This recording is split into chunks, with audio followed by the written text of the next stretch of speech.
Hey, good morning. Today's June the 6th, 2023, I think. We are at Storytellers Rock Campground in Grandfather Mountain State Park in North Carolina, and I'd like to talk about 3 different techniques for backcountry water purification. Of course, you don't just have to do these in the backcountry, you can do these at home as well.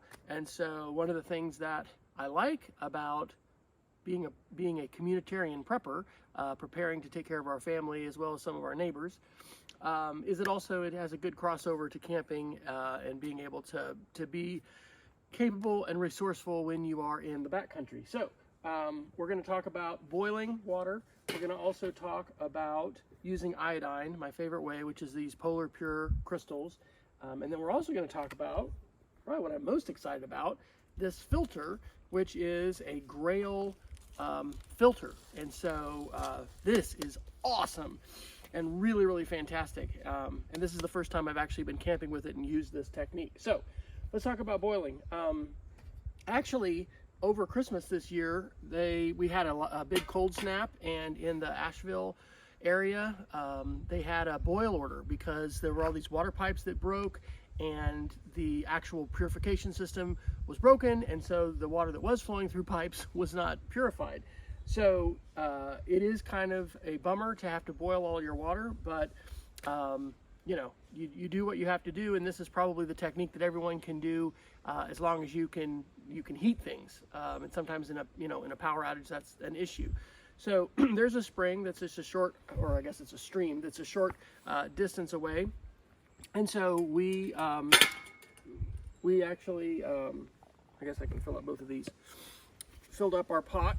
And so one of the things to keep in mind if you're getting water from a water source like that is, of course, you want to try to get you can see there's a couple of floaties that came in here. You want to have as few particulates in the water as possible.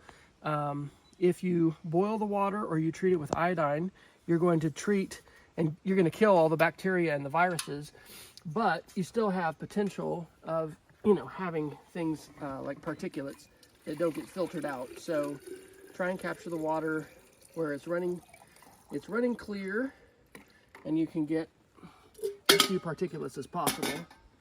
I'm not gonna fill that whole thing up right now because I'm gonna actually use my second technique, I guess my third technique, to purify most of my water. So this is a fantastic stove. This is the first time we've camped with this. I grew up camping with like Coleman Peak 1 white gas stoves. And actually, on my other channel, I have a video, and maybe I'll link it below, where I was trying to light a Coleman Peak 1 stove that hadn't probably been lit in 20 years. And I think what happened were the seals were not good. And so anyway, when I adjusted things, the whole thing caught fire. I had to use a fire extinguisher. It was very, very dangerous. This thing is just about $16, and it just screws on the top of this iso-butane canister. And so having these canisters, it is so fast, so easy. But the thing that is probably most dangerous about this is, and this is why you might not want to have a really big pot, you might want to have a smaller pot like this, even though this one's still sizable, is that it's going to, be dangerous when it's actually on here. And we had situations that we were told about. I didn't see this happen, but one of the reasons why we always wore full boots when we were camping as scouts is because we had an incident one time where I think this was on High Adventure. We had a scout who was just wearing like tennis shoes that didn't protect as much, and the whole pot of water fell over, fell on his feet, and he got like 2nd-degree burns. And if you have those when you're backpacking, that's just bad news. So this thing's just screwed on. Usually I want to light this first, have that lit, and then I'll go ahead and turn it on. I'll crank it on all the way. Have my water. Again, this is going to be the most dangerous part. Make sure that it's as stable as it can be. You don't have to boil the water for 10 minutes.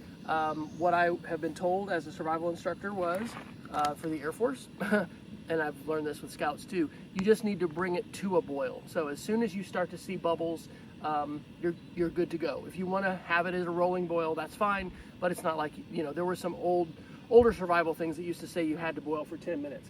We probably should say also for all these techniques, why are we why are we being so careful to do this? This water looks really clean, right? Oh, look at this. Well, we are in the backcountry, and there are invisible viruses that can be in the water, like Giardia. When I was at the Air Force Academy, we all went through what we called SERE, which was survival, evasion, resistance, and escape training. The next summer, I got to be an instructor, and our instructor, who had been trained up in Washington at McCord, or I think that's where he was trained, he actually made the mistake in his survival training of drinking untreated water, and he ingested the Giardia virus that gets into your gut, and it actually stays forever. You basically can never, as far as I understand it, get rid of that, and it gives you the runs, and it's really, really a bummer. So one time, of drinking Giardia infected water, you've got it. So this is serious stuff. In fact, in emergency situations and sometimes natural disasters, people getting sick and dying of contaminated water is a real problem. So I recommend that you have multiple ways to do it. Boiling, again, is going to be, of course, I'm using fuel there, right? And so I may want to be using my limited fuel source, not for boiling, but instead for cooking. Okay, here we go. Polar Pure. Back in the day, like in the military, Air Force, Army, training, whatever, you'd have your canteens, metal canteens, and then went plastic canteens, and then you had these iodine tablets, and you'd put one iodine tablet in, and you would shake it up and wait 30 minutes. But it tasted pretty nasty, and sometimes that thing wouldn't dissolve all the way.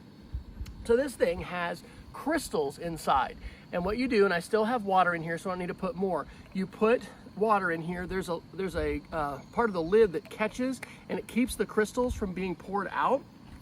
So you shake it, and that makes the water that's in there super saturated with iodine, and then it just takes 2 capfuls. So go ahead and do full capfuls, and if you're using a standard size water bottle like this, that's all you need.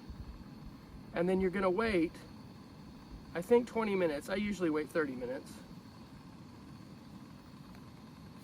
And you can see, perhaps, that slightly, colors the water, but not like, not in a big way. And this does not have, the flavor of this, you can barely tell, okay? So it's not like the traditional iodine tablets, but it's important to keep track of what you've treated with what. And so, for instance, we're gonna need to wait, like I said, 20 minutes. I'll wait 30 minutes. And then this is going to be fully treated. The Giardia is going to be dead if it was in there, anything else. But it doesn't filter out the particulates. Neither of these techniques filter out the particulates. So let's go to method 3, which is my new method that I'm so excited about. And that's this. This is the Grail. This is the 2nd generation. And so this water bottle has a screw lid, and you can drink out of that. But check this out. The whole thing pulls out like this, and that is the filter. This thing pops off, and you have to replace this after X number. I mean, read the manual. I haven't memorized that yet for when you replace this filter. But I've never had an actual water filter. Some of them you have will be like pumps that you're gonna use or whatever. I love this because it's just so easy and functional. And we can use this obviously to purify as much water as we need. So what I'm gonna do, there's a fill line in here, which is basically here. You can see it on the inside.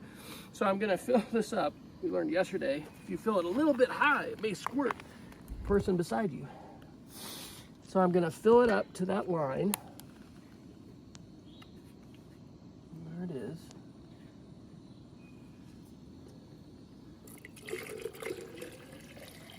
Fill it up a little bit less maybe than I did last time, so it won't squirt us. Again, this is unpurified water from the stream. And now, if I wanted to put my lid on, I could, but I do this with the lid on. I'll at least loosen the cap to let some air out, or I can take the cap off. Now I'm just gonna push this down, and it's gonna push all of that water through the filter, and so what's gonna be inside here is gonna be filtered water. And the amazing thing about this is it's gonna be immediately drinkable. So there's no need, to wait.